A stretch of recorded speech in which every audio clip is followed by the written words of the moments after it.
and the market potential. What is required now is greater coordination, eradicate barriers, expand opportunities and market share, and enable seamless trade and innovation. We therefore gather here today with a responsibility to create a continent, enable government, grow, thrive, citizens.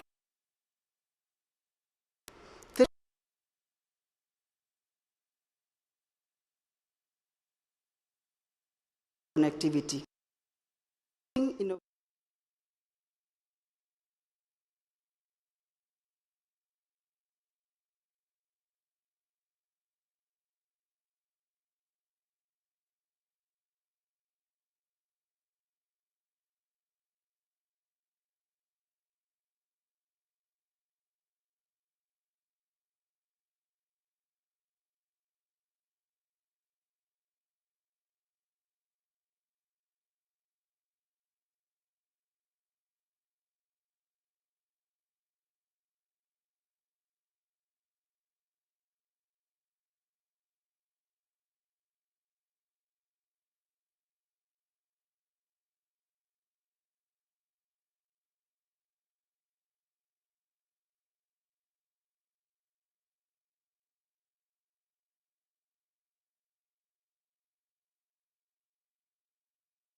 To our guests from outside Kenya, feel free, feel welcome, and feel at home.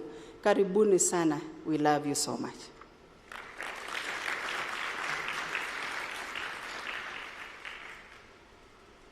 Sorry.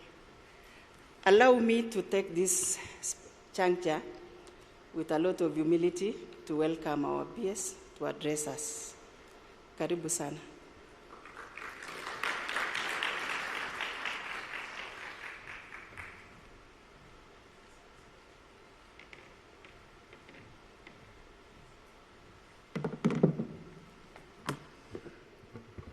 Thank you, Chair. Your Excellencies, Your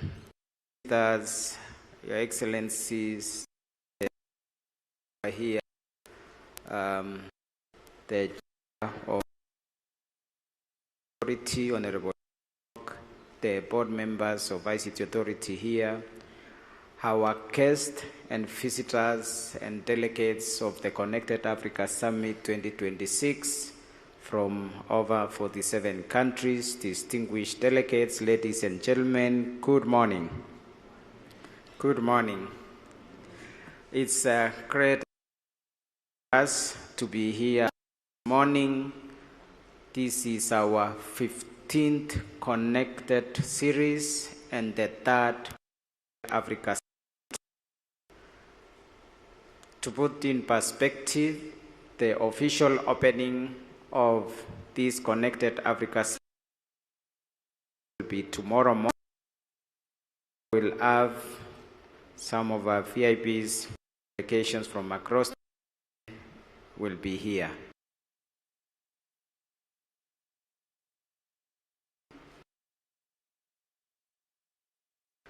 And we are very excited to see all of you. Karibuni, Nairobi. It's my pleasure to welcome you to the 8th Convention Center for the Connected Africa Summit 2026.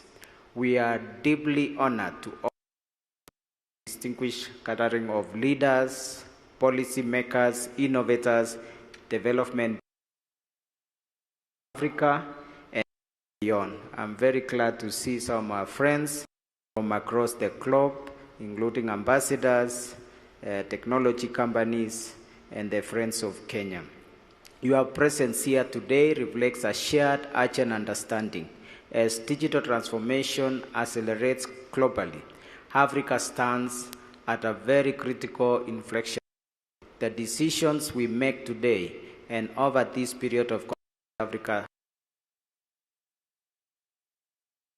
vision, the future other Africa, governments,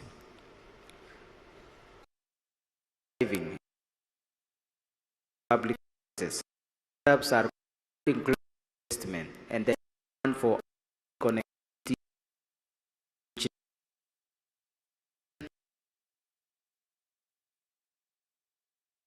is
trade, and some of these sectors like telecommunication, banking, public the marching front runners, proving that Africa is strongly positioned to age.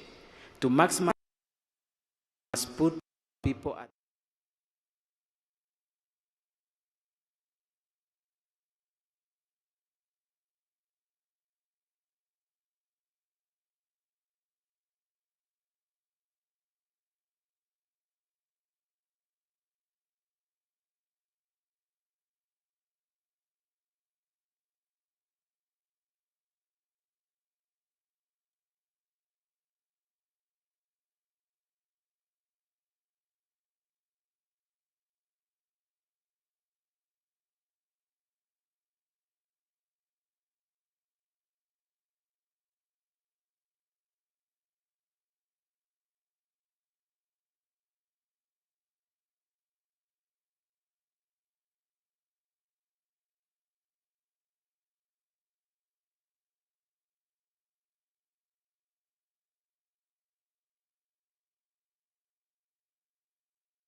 And our ministers and some of our partners have actually been there. It's happening in Mukurukwa Jenga, it's happening in Konza Smart City, and it's also happening at Safaricom and Near Fiber. Absolutely, and of course you also spoke about innovation, and innovation is going to be a key pillar of our discussions this entire week. We do have an innovation bootcamp, nurturing the next generation of African tech leaders. That also happening today, throughout the day as well. Perfect. Now, for us to be able to understand how we're having this conversation today, would like to set the scene. Today, would like to welcome someone who will show us what kind of conversations are we going to have from today and next 4 days. Okay, so let's please put our hands together and welcome Secretary for ICT, E-Government and Digital Economy, Ms. Mary Kerema, OGW, as she comes to set the stage and the scene for the next 4 days. Round of applause for her, please.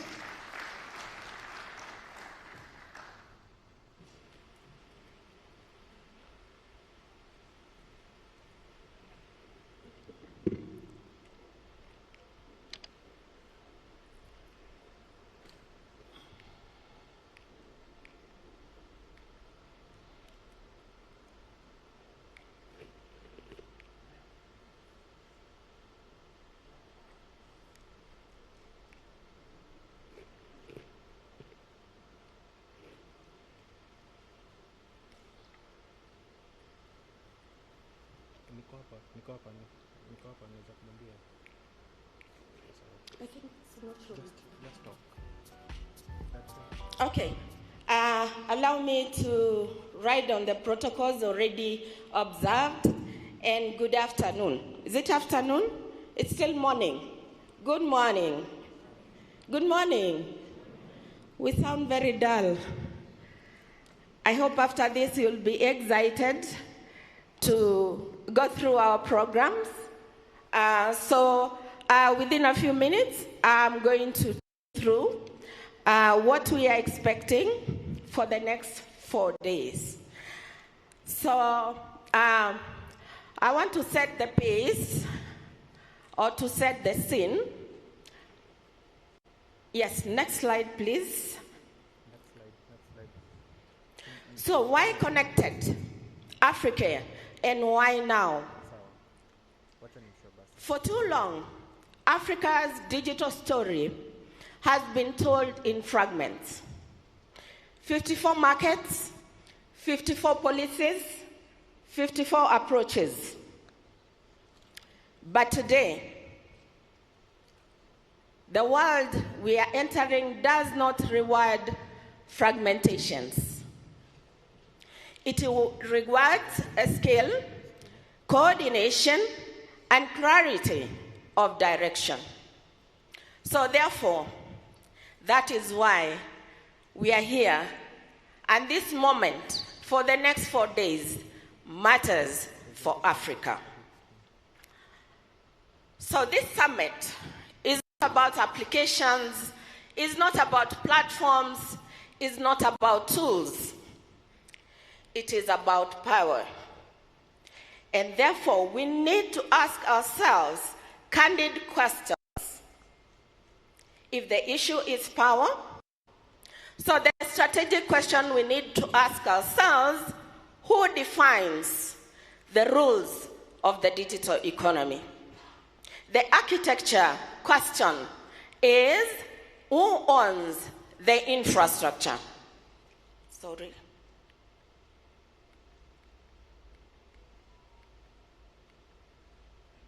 Okay? So the delivery question we need to ask, who controls the data? And lastly, the value question is, ultimately, who benefits? So is it you?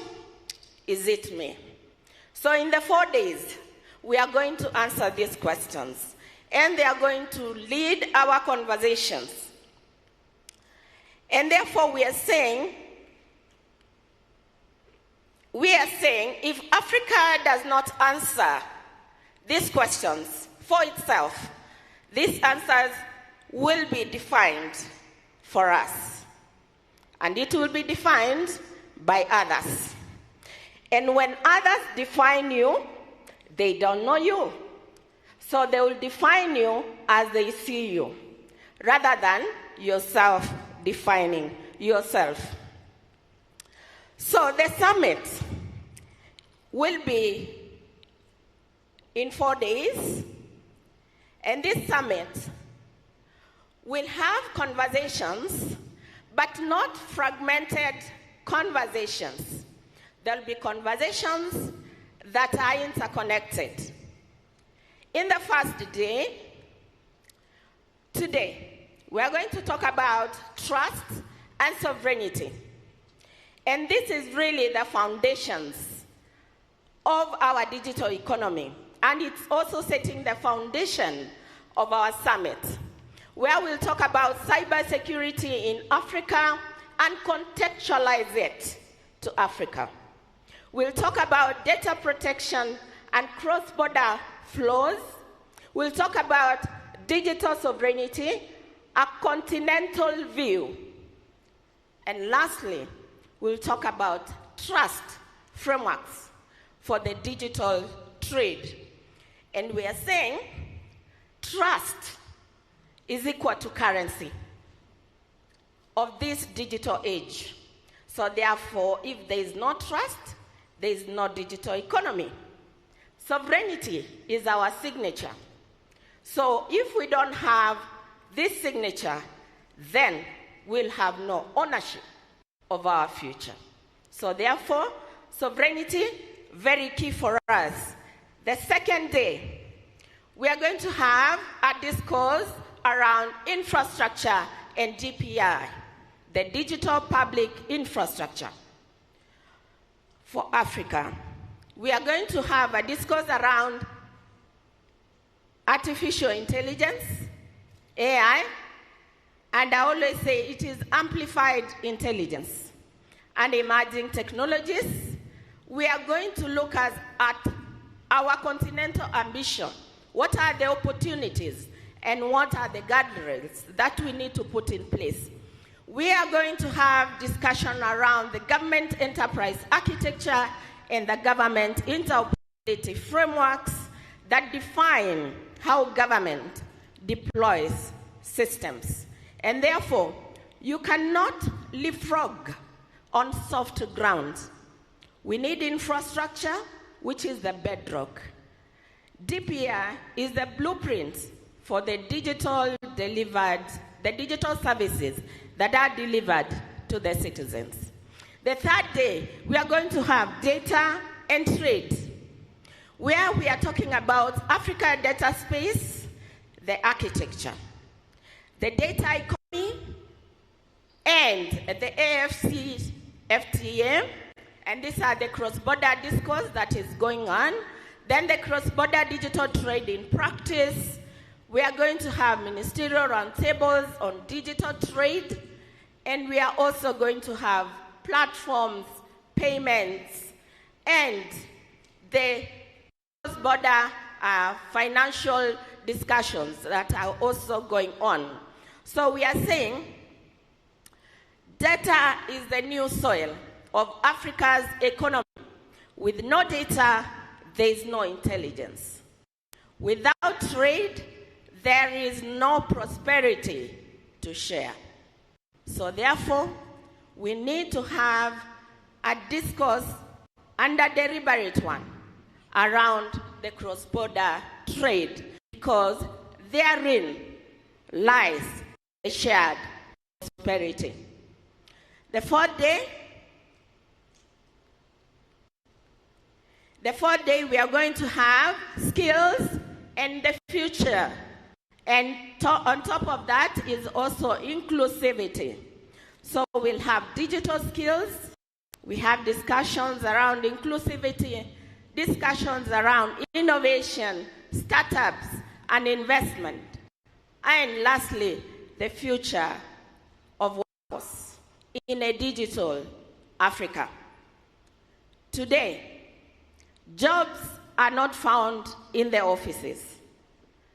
Jobs are officeless. So wherever you are, we want to have a discourse how our populace will earn wherever they are. And so therefore we are saying, without skills, there is no pipeline. And without a future, there is no reason to build today. So if we have a reason to build today, the future is for us. And we want to say that it is not only the discussions that we are going to have, we are going beyond the plenaries. We are going beyond the breakaway sessions. So we'll have the ministerial tracks where we'll have closed doors for our decision makers to really have candid deliberation and ask the difficult questions. But at the end of that, they're gonna get an answer. And these answers will go down to the 2026 declaration. Connected Africa Summit 2026 declaration. The next, we'll have launches that will be done here. We'll have announcements that will be made. And key to these launches is the government enterprise architecture and the interoperability framework that is going to really define how Kenya, the government of Kenya, deploys digital transformation and digital solutions. We'll have breakaways for the women in digital, where we'll have plenaries where we'll recognize the women in Africa who have really shaped the digital economy. We'll have exhibitions where government, the industry, the startups, the innovators are going to showcase their products. We'll have inbound trade missions where we'll be able to curate the business to business and business to government meetings where deals will be signed. So make sure you don't leave Connected Africa 2026 without a deal. That's a bet, and I'll take stock after the 4th day if you have really made a deal. And lastly, today there were field visits which have already been announced. There were people who are going to Konza. We've already visited the Mkuru Wanjenga, where we have the affordable housing and the digital hubs. So there will be programs running in parallel from today up to the 4th day. So make sure you can have the best of what we have for you. Sorry, I keep forgetting to flash this. Okay, so we are saying, today that what this week we must achieve so that we can have something to talk about for the Connected Africa Summit 2026. We should have clarity on Africa's position on AI, data, and digital sovereignty. We should have stronger alignment on digital public infrastructure and interoperability.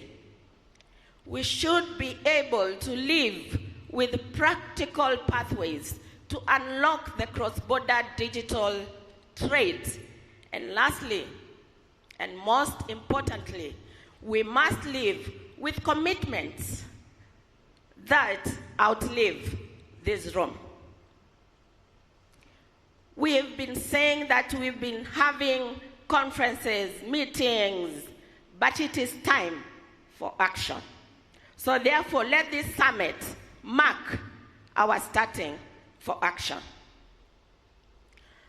So I want to close by saying that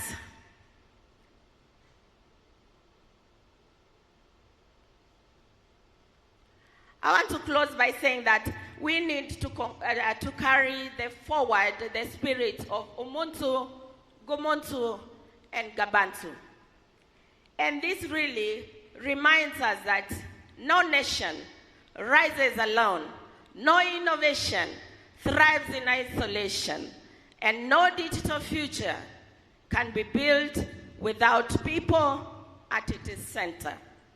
And for inclusion, we are saying Africa must build its digital future that is inclusive, people-centered, and anchored in shared progress. Progress without people is hollow. And lastly, we are saying our strength, in the end, our strength will not be measured by how far we advance individually, but by how intentionally we rise together. And therefore, digital transformation is a leadership responsibility. And all of us seated here are leaders. Therefore, let's all take the mantle and lead the digital transformation of our nations. Our progress is collective. Our strength is shared. Our destiny is interconnected. Thank you very much, and I wish you a fruitful Connected Africa 2026, 4 days to come. And let it make a mark in your life. Thank you very much. Another round of applause for Madam Karama, please. Really setting the stage for what the discussion will be. What? There we go. For the next 4 days, some critical questions that need to be answered. Who owns the infrastructure? Who owns the data? And how do we benefit from it? Who's really benefiting from that? Key questions that by day 4 should be answered right here. So before we move forward, I want us to do a quick game because we've heard a lot from this side, but I'd like to get a sense of the room as well. Absolutely. Cynthia. And this is a game called Put a Finger Down. So what we'll do at this point is raise one hand. Want your 5 fingers up? Okay, don't I'm actually worry. waiting for your hands to go up. We're going to show you how This to isn't do a it. virtual exercise. It's as practical as it gets. We're going to show you how to do it. So anytime I'll ask a question, if that has happened to you, you shall put a finger down. Just to understand where we are in the room. Context setting. So put a finger down if you've ever announced a bold initiative, because these summits have very bold initiatives. You've said it, you're ready to do it, and then later struggled on fully implementing it once you're back in the office. I can see 2 fingers down. You know, We're not judging, guys. Nobody's judging you. We're just being honest. Okay. Put a finger down if you believe alignment is Africa's biggest opportunity. Okay. Definitely in the right space.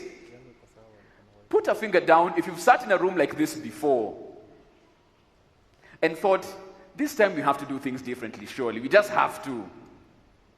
I can see many fingers have gone down on that one, And that's why we're here. You heard Ms. Karema said we're doing things differently. And finally, put a finger down if you're here not just to talk, but to leave the room with one decision you'll actually act upon once you're back in our offices. All fingers are down? Then you're definitely in the right room. A round of applause for yourselves. Now we know, after all is said and done, Yes. as they say, much more has to be done than said. Absolutely. Thank you very much. Now, ideally in the program, we should be doing a coffee break, but we're going to move it a little faster because we should be having a panel discussion right now. So that is what we're going to prepare for. Very, very quickly, our panel discussion, if you go through your notes in our program, so that we're able to move a little bit with our time a little faster. So if you can just be able to go to your programs and see who is going to up next, so that we're able to introduce all our panelists and, of course, our moderators for this particular session. Again, it's going to be fast, it's going to be fun, and want to ensure that every single person who is present here is involved the way they should. Now, I don't know whether we've been sat for a little too long. Do you want to do a little bit of like a stretch, like a health break? Do you want to do a health? I'm just looking at you. Do you want to do a health break? Okay, let's get up. Let's do a quick health break. I can hear yes from this side of the room. He's already up. Let's do a quick health break. Let's do a quick health break. Everybody on your feet. We're going to do a quick health break.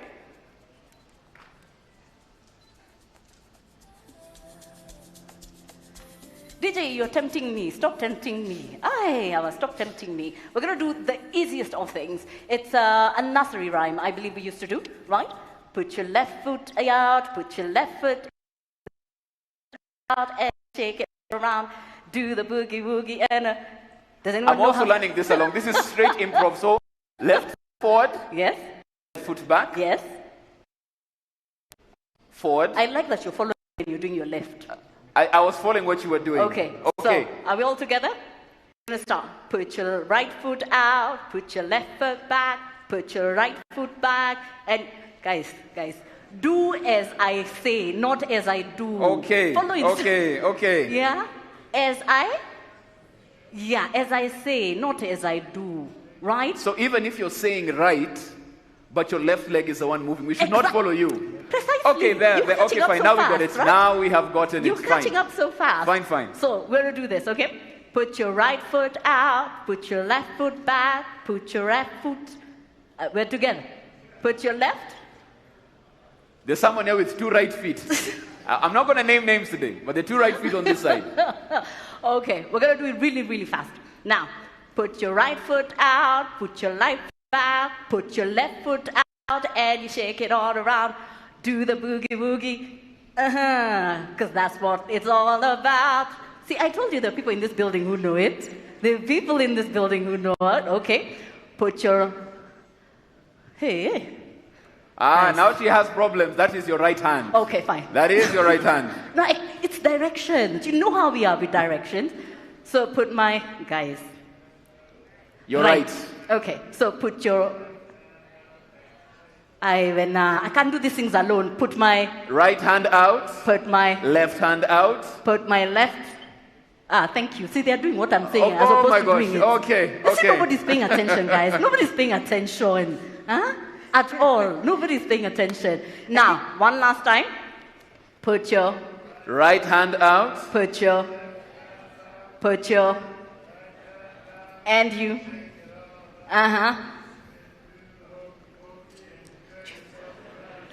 That's what it's all about. Now, I would like to bring the master of this with us, who has, I need a roaming mic. You can give me a roaming mic, really, really quick. Is it somewhere? Well, Cynthia, we did talk about talent. Yes, we did. It wasn't restricted to tech. Okay, fine. We're about to show it off. Fantastic. See, I have noticed talent. I'm very good at these things. Your Excellency, if you may. Thank you very much. Join me on stage. We're going to do this with you, yeah? I can guarantee you on the LinkedIn post he had for today, dancing was not what was going to be put there. No, but here we are. Okay. So, you know the song? Okay, sharp. Where's my mic? Can you have one roaming mic? There we go. Thank you very much.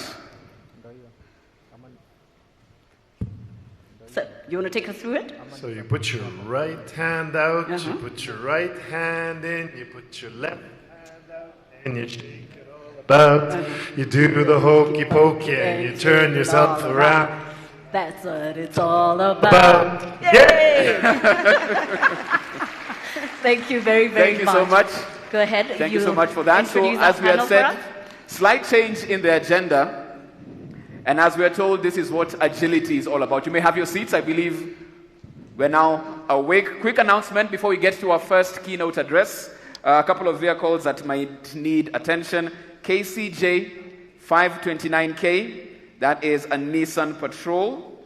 KBW 301Y, KBP 075S, and KBU 089N. So once again, KCJ 529K, KBW 301Y, KBP 074S, and KBU 089N. Please proceed to the parking area. You need to remove those vehicles right now. So just in case you didn't hear those vehicles, KCJ 529K, KBW 301Y, KBP 075S, and KBU 089N. Please proceed to the parking area. You need to move those vehicles. So let's move it along with our program, and we want to get into our keynote addresses at this particular point in time. I'd like to call on stage Colonel Dr. James Kimoyo, Director of the National Computer and Cybercrimes Coordination Committee, NC4. Colonel here. A round of applause for Colonel as he comes on stage for his remarks as well.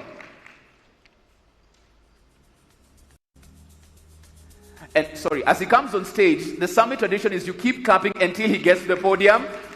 So if he likes this applause, it might take a while. Colonel, stage is yours. PS, sir, all the protocols observed. I'm not sure how many minutes I have. 3 minutes? 15 minutes? Okay, I'll be very quick. So I just need some induction. Can we have the slides, please? Kuna presentation ni Kimuyu, kuna presentation. Ni Kimuyu. Sawa. All right, so I was given a very interesting topic, and I prepared for a presentation for 1 hour, but I've been told I just take 15 minutes, and therefore I will be very quick and very fast. My focus, therefore, was to be able to talk about the war that we are in within the cyberspace. And what you are seeing there are just dictionary definitions, so you don't need to worry about them. War is just a state of armed conflict between states, nations, or organized groups. And down there, we go to the next definition of what a battle is. And they usually say you can lose a battle but win a war. And your focus should be to win the war. Because within a war, you can have a series of battles and all aimed at achieving the objectives of a war. And I want to say that one of the difficult wars to be able to fight, or one of the difficult battles to be able to fight,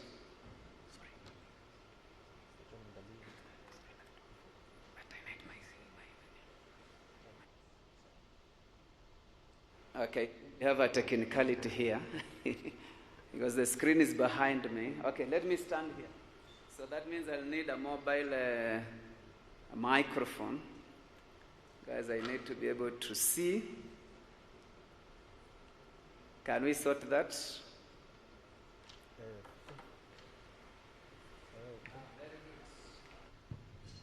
Okay. This is where I was.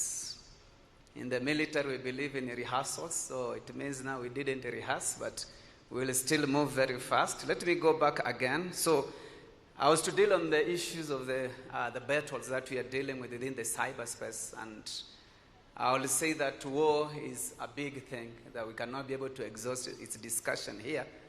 But what I was also trying to say is a war will have many battles, and even if you lose one battle, you can still be able to win the war. So let me just go straight, just a little bit of introductions of the type of space that we are dealing with. These are just ordinary statistics that are there. The last official statistics for this country is 2019. I believe the next one should be able to be 2029, and our official population is at 47.6 million. Our median age, as you can be able to see at the end of the bullet number 2, there is 20 years. This one, the PS has already mentioned about it, and it will have a little bit of implication on this discussion that we are having this afternoon. One of the best countries in terms of mobile penetration at almost 139%. Then smartphones alone standing at 83.5. All these are going to be able to define the landscape that we are dealing with when it comes to the cyber warfare that we are dealing with.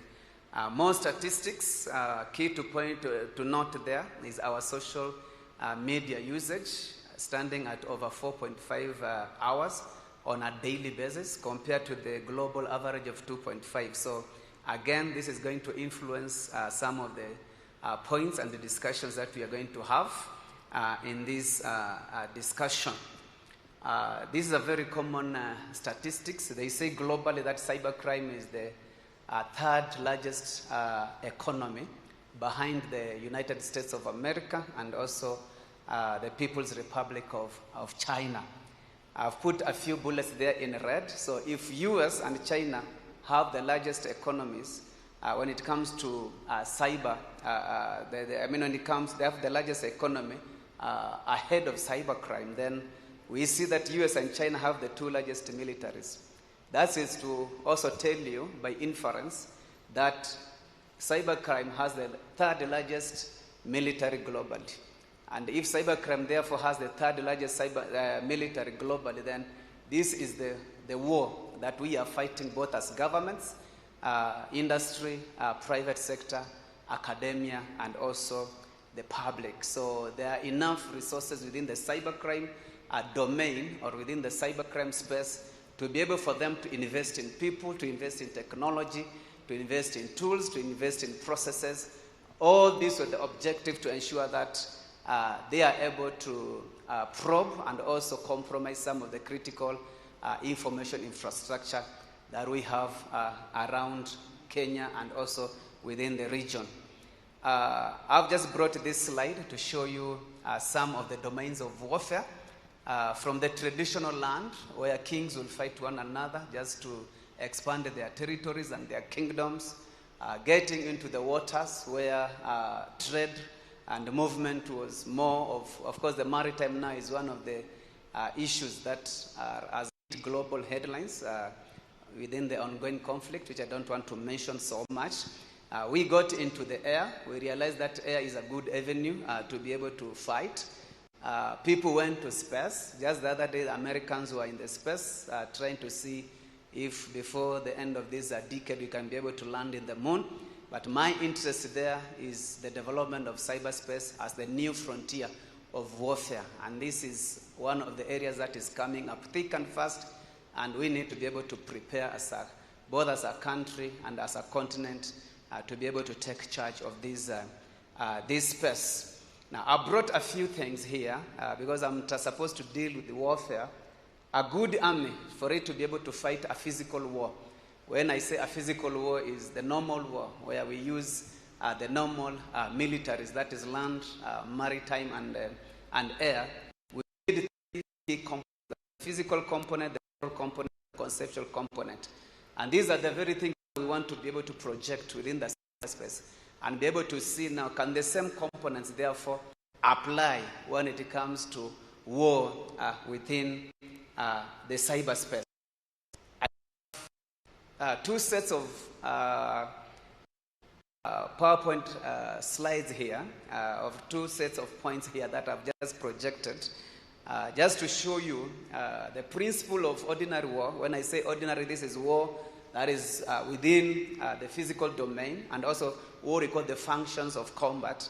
Now the question is here, can again these principles of war and these functions of combat, can they be applicable within the cyber domain as an area of warfare?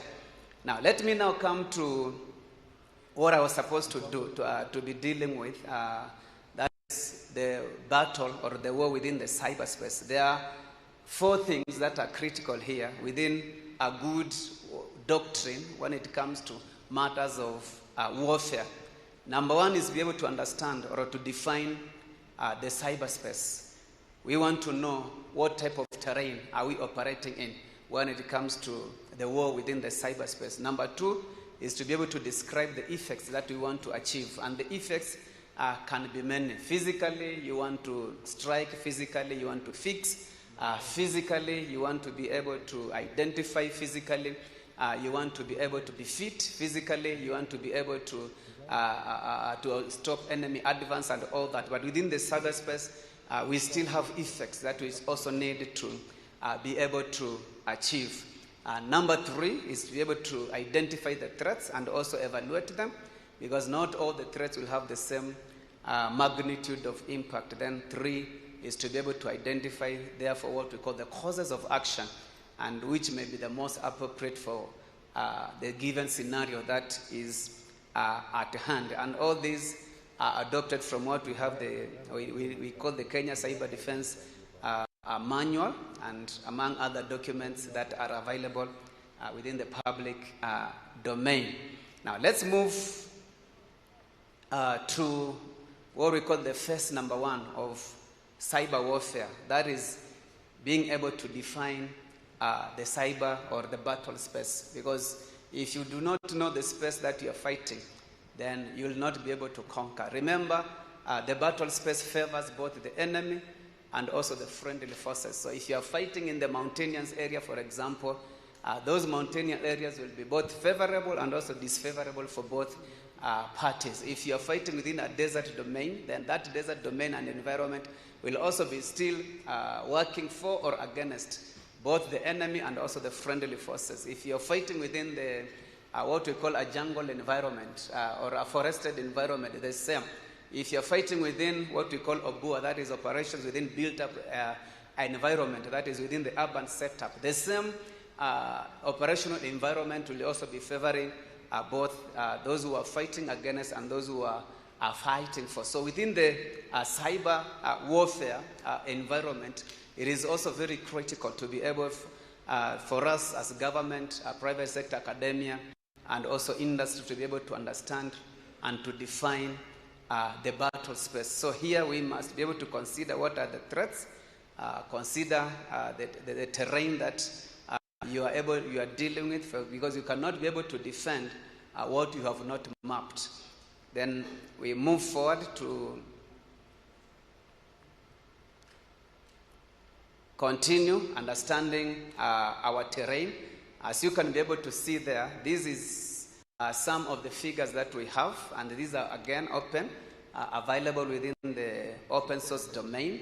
Across Africa, more than 670 million plus users, projected economy in the 2027 in terms of US dollars, 180 billion, all the way up to the number of mobile transactions, 100 million.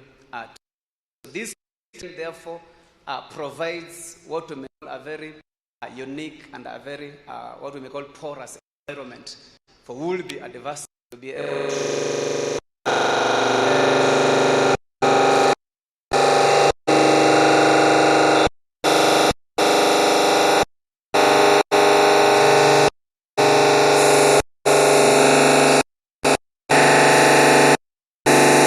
as the latest report. We have KE's reports that are usually on a quarterly basis from September, October, November.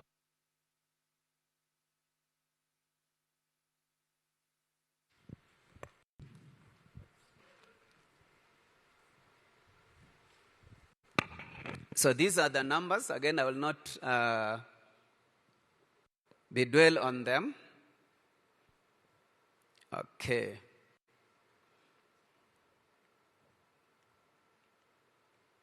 So these are the numbers, as you can be able to see, almost 4.6 billion in terms of the threats that the sensors are able to pick. And this now means that the type of defenses that we need to put in place then must be able to be commensurate to the type of threats and the numbers that we are able to receive within our systems.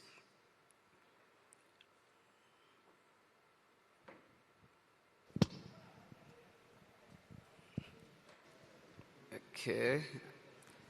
So step number 2 within the intelligence preparation of the battle space, that is understanding the cyberspace, is the description of the effects. Having now understood the type of environment that we are dealing with, then the next question is, what effects do we therefore want to be able to achieve? And this will be able to shape exactly how we are able now to respond. Some of the effects, just to mention, so that we be able to save on time.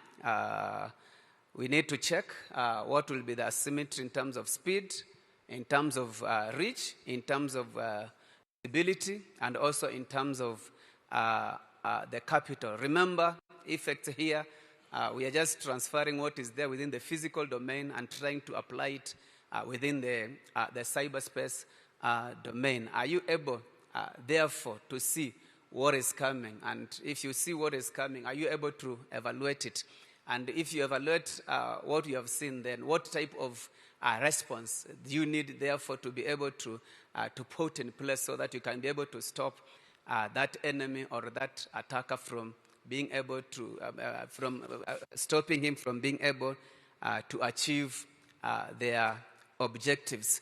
The number or stage number 3 is therefore now to evaluate, because it is everything that needs a response, and it is not that will require the same amount or the same magnitude of response. Remember, the resources available to be able to respond to some of these threats are scarce or they are limited, and therefore, and sometimes the threats can be diverse. The threats can be coming from all corners. They can be flanking from all directions, and therefore being able to apply or to evaluate is key to the type of response that you apply against what you are able to see within the cyberspace.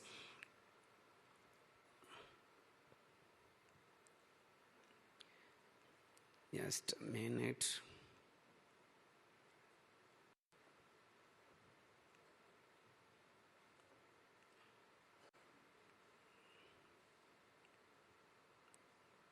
Okay, these are some of the enemies or some of the threat categories that we need to contend with. Allow me not to be dwelling on them. Of course, it has impact. I want to go to number 4. Yes, number 4 now is to determine what we are calling the various causes of actions. Having now gone through the entire process up to the evaluation of those threats, then you need to be able to evaluate and determine the cause of action that you need to take, considering the resources that you have and the type of threat, and it's the type of threat that you are facing.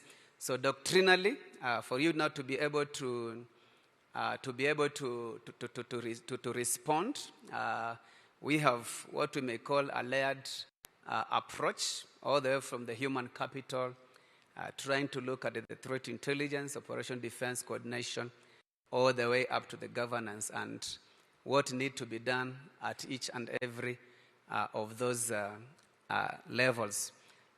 So looking at all this in the military or within the cyber defense capability, we have what we call the OODA loop. OODA loop is your ability to observe, orient yourself, make a decision, and take action. So the faster your OODA loop is vis-a-vis your enemy, then the better your chances of success, because immediately your enemy gets into what we call the cycle. That means he's able to observe, he's able to orient, he's able to decide, and he's able to act faster than you're able.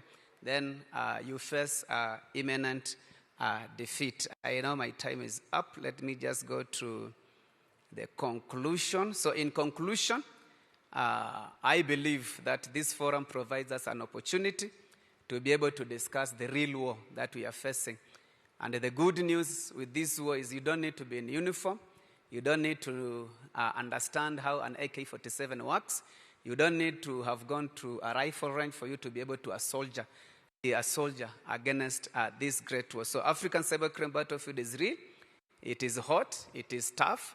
It is dangerous. We need a strong army that spans across government, industry, private sector, academia, among many others. We are saying that here, every soldier, and I've put the word soldier there in quotes, so that you don't get yourself out. You don't need to go to recruit training school or cadet training school for you to be a soldier when it comes to the matters of cyber defense. And individual counts, and therefore we need both the numbers, the capabilities, the capacities. I'm repeating myself, the trainings, the technologies, and the financial investment to be able to successfully prosecute and win this battle within the cyberspace. With those few remarks, allow me to conclude this there. Thank you. God bless you. A round of applause for Colonel Dr. James Kimuyu.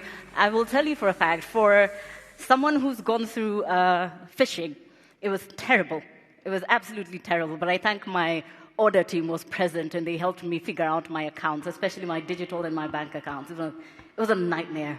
But I thank God we have a solid team that helps us through that. Now, if you'll walk out the stage, thank you very, very much. A round of applause as he steps away. Thank you very, very much, Colonel. I appreciate it ever so much.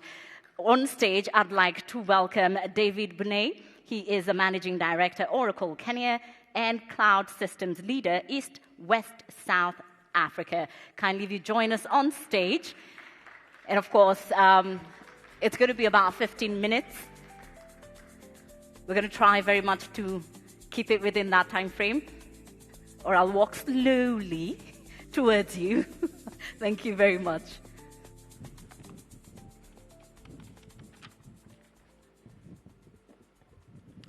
So to the PS, Ministry of ICT and Innovation, to the Chair of the Board, as well as the CEO of ICT Authority, distinguished ladies and gentlemen, good morning, or good afternoon now. Good afternoon. Good afternoon. We need to be more excited. This is cybersecurity is the most exciting space that all of us should be aware and not to slip through the presentations. So I've been given this session, just a keynote, a couple of minutes, but I do know that we have an opportunity to interact post these sessions, and I want to invite all of you to join. Some of you who would want more discussion in our, we've got our sessions or a meeting room that we can use across this plenary, and I think we can be able to have a much more in-depth discussion. But with the few minutes that I have, I just wanted to share a couple of things because we're part of the industry. Oracle is part of the technology industry. We've been here over almost 20 years plus in Kenya and the region. We've been present globally over 48 years in terms of being a technology company. So few companies actually survive through that technological leap that happens every now and then. And we are absolutely excited to partner with the government, to partner with private sector, and to continue working together in terms of delivering solutions for our customers as well as with government. In order to, let me start with that. It's one of our slides must show, so that everything I say must be probably, I will not promise that I will deliver, but we promise that we'll do our best, right? I want to share this one slide because I think for me, this is the most exciting slide that we have today as Oracle, because there is obviously a massive investment happening around the world on cloud and cloud technology. We're extremely happy and honored to have investment coming into Kenya, and soon we'll have our launch in Kenya. This is a second country after South Africa, and there's also Morocco in Africa, and a couple of others that will come into the future. And the reason I say this is that in order to make an investment in data centers, it means that customers that will have to trust you, and it starts with trust. Building data centers is a massive investment, and that has a huge capital outlay.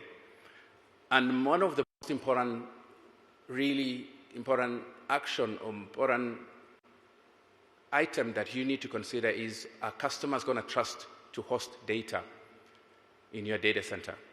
And that means that you have to have a really strong security around the customer data, so that as they trust you to move their data from their own environment to your own data center, you will be able to guarantee that that data will not be accessed by anyone, especially in a multi-tenant environment where data centers, you have multiple tenants being hosted in your data center.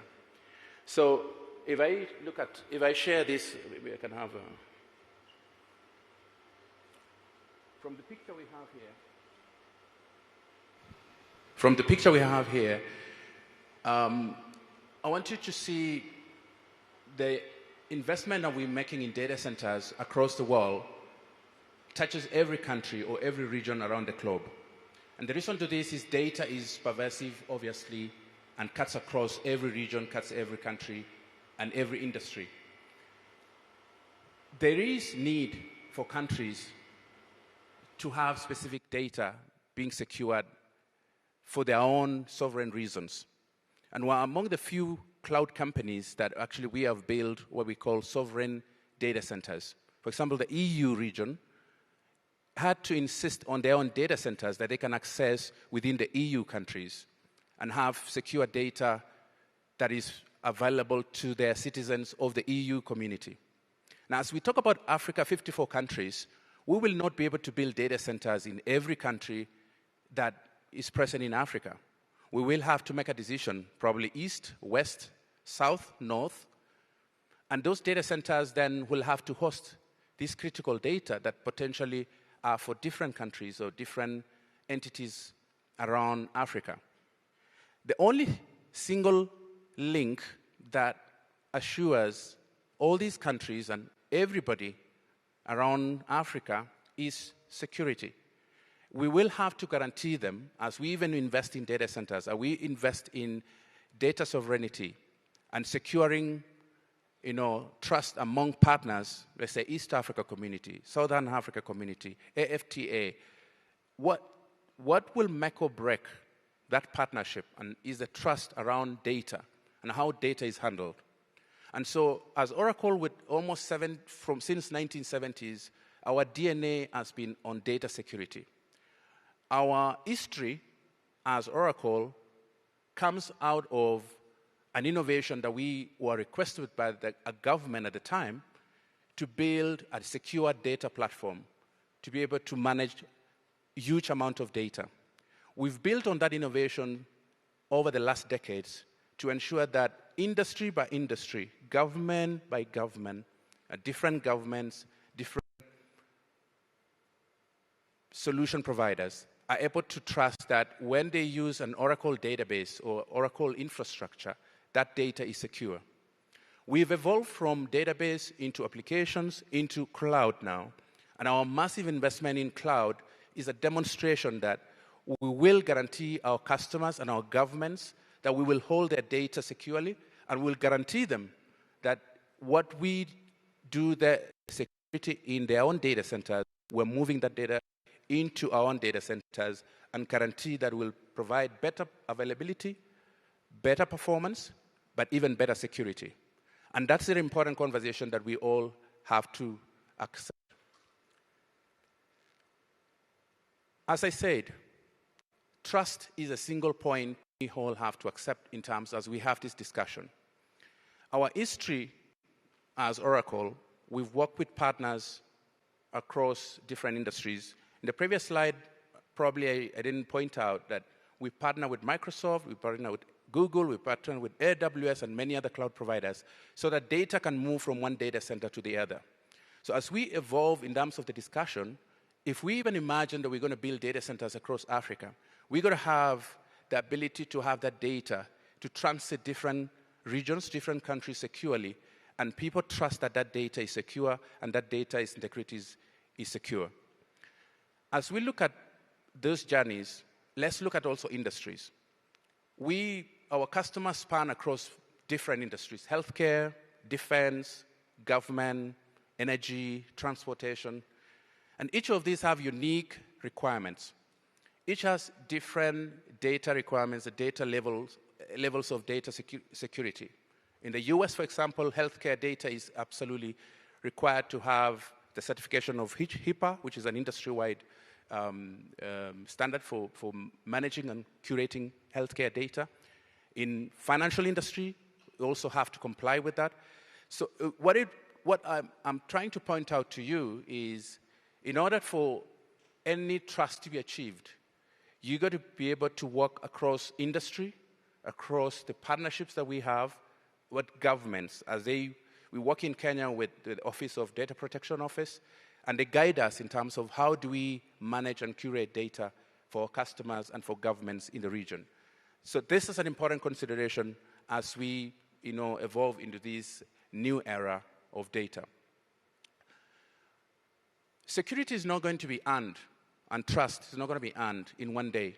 It's a journey. And it's not a point product that we invest in order to fix a problem. We have to literally understand that it's a multi-layered approach. It's a continuum. As the speakers who have mentioned before, we have to think through the multi-layer approach, like the defense that he talked about, the Colonel talked about. In a similar way, and I know there are many technical speakers who will speak shortly, we have to think through this security and cybersecurity from the perspective of continuum and from the perspective that we need to think through an approach that addresses each and every space with leaving no gap. In our own experience, part of what we do is to ensure that as we move our customers' data into cloud, we're able to identify, authenticate that data, and give them the same access as they want in their own office, in their own data centers, that they host their own data. We are able to authorize that in a seamless manner, regardless whether it's in our cloud or in their own private environment, and ensuring that data is encrypted using the highest standards of encryption, depending on the industry and depending on the requirements of our customers, and as well as provide the visibility that they need. But all that, as one of the speakers mentioned, I think the PS mentioned about, is the foundation. The foundation in terms of the infrastructure layer going up needs to be absolutely secure as you build on those multi-layer, whether into application level or other areas of the technology. So why do customers and why do governments trust us? We do have that decades of experience in partnership, in protecting data, and we do think that we continue to be the world's trusted technology company, because when we lose that trust, regardless of the 40 years past of our partnership across the world, we will not exist as a company. And we take security seriously. We do partner across, as I say, different industries. Requirements vary by industry, and we do think that we're able to be adaptable. As I said, security should be built in, not as an add-on. And I know a lot of the technical speakers will speak about this in the next ones. And as I conclude around this one, integrated security is critical because once you have one single unified integrated security, you can have visibility in the different layers rather than having a point visibility, and the reaction of that incident is better managed when you have a full visibility across. I want to, as I conclude, this is an important one because a lot of governments in Africa are considering moving their data into data centers. It's going to be a huge undertaking. First, the fact that a lot of data today are hosted by individual departments, individual ministry agencies. As they consolidate that data, and we all know the reasons why this has to happen, we have to think about what are the areas to explore or learn. For example, when in the EU case, it was very specific. They need to make sure that data is available across all their regions, across for all the citizens of the EU, but that data must have separation because these are different countries with different requirements and different demands in terms of what they do every day. And there has to be full encryption of data. And that data needs to be visible to only those who need to access it, whether in a multi-tenant environment or in a converged structure. At a high level, localization, isolation, access management, asset ownership, which is complex, operational support, and of course the regulatory across has to be one of the consideration. This has to be an in-depth conversation. As I said, it's going to be extremely difficult to build data centers in every country, but what we can do is harmonize our regulation, our policies, as we look at a granular level, what do we need to do? And these are some of the consideration. Yesterday was an exciting day for Kenyans and the world, where we had a SAP 2 marathon, right? Sub 2 hours marathon for some of you who are athletes. Security is an adaptation. And what you see happening globally, whether in sports or any other industry, it's adaptation. And as we embrace AI and cloud technology, we have to adapt. And everyone has to adapt. Governments have to adapt. Industry have to adapt. And everyone else. Thank you very much. I'm really looking forward to the sessions this week. Appreciate it. Thank you so much, Mr. Bune. Asante sana. I hope that has also inspired you to, next time you're on the track doing your jog, we are doing sub 2. The race is on. You still do. Fantastic. Round of applause for him, Tafadhali. Thank you so much. A very dynamic discussion taking place, and as you can see, addressing national security issues, coming closer to cloud security, and really at the end of the day, the premium is indeed trust. Trust that your virtual borders are secure, if you're a citizen of Kenya or any other country, but also if you're one of customers who are using Mr. Bune's facilities and technical expertise, that you are indeed secure. Trust being the ultimate premium. I want us to call upon our next speaker to take us through the technical aspects, as Mr. Bune had also alluded to. And as he comes on stage, please put your hands together for Mr. Kelvin Mugambi, Technical Solutions Architect at Cisco. Round of applause for Kelvin as he comes on stage.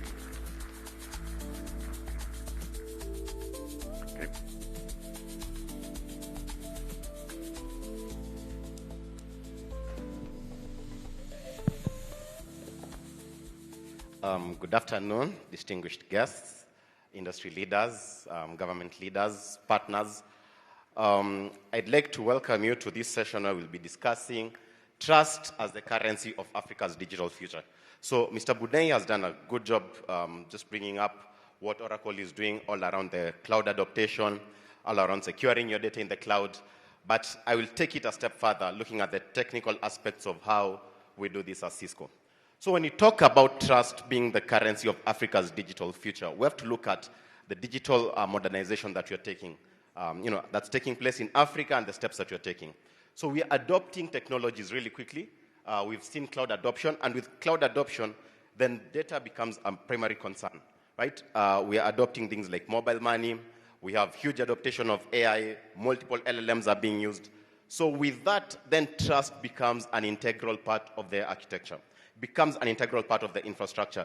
You cannot connect without that trust. And something else to understand is that people will be less likely to adopt solutions if they do not trust that their data is safe with that. So whenever we look at that, Cisco for us, we look at providing zero trust across the entire model, across the entire foundation. And one of the things we're looking at is the adoption of AI. So AI introduces multiple threats, right? Not only from the attackers leveraging these LLMs. If you imagine an attacker using an LLM to collect information about you, to launch a phishing attack about you, right? How much of your information is out there in the world? How much of it is accessible? Look at the integrity of the models that you're using, right? How many LLMs can you depend on and you're sure that whatever results they're giving you, are, consistent, compliant with safety regulations, and do not compromise your environments. And then finally, whenever you look at governments adopting AI, the issue of data sovereignty comes in. Where is this data being stored? So that's something that Mr. Bune has talked on, and it's quite critical because you'll find a lot of organizations. Recently, I had a session with a financial organization, and they were telling me that there is no chance that they will land their LLMs in the cloud, right? They will want to land them on-prem. So with that in mind, because of the financial risk that is introduced, how do we then make sure that we secure the digital modernization? So one of our biggest opportunities is when we look at the talent. Africa has a very young population. And with that in mind, then it's quite easy and it's quite key for us to take steps to make sure that this population is well informed, educated on adopting cybersecurity and AI. Cisco has taken some key steps to that. We have our Cybersecurity Learning Center. It's hosted in the Nairobi University, the Chiromo campus. We have another one that we launched recently, last year, that's in Rwanda. We have another one also in Lagos. And what we do is that we open it up to students. You can come, learn from industry experts, see what you are seeing out there in the world.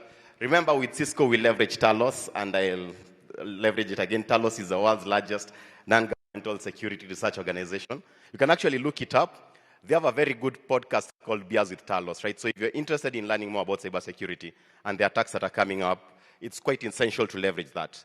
Now, with that threat intelligence, then, can we provide that to the government? Can we work with the government whereby we can leverage our knowledge of the threats that we are seeing in the industry or actually attacking, government organizations, other organizations, just leveraging AI and look at how do we protect that? We need to go through these steps. First, we said people before platform.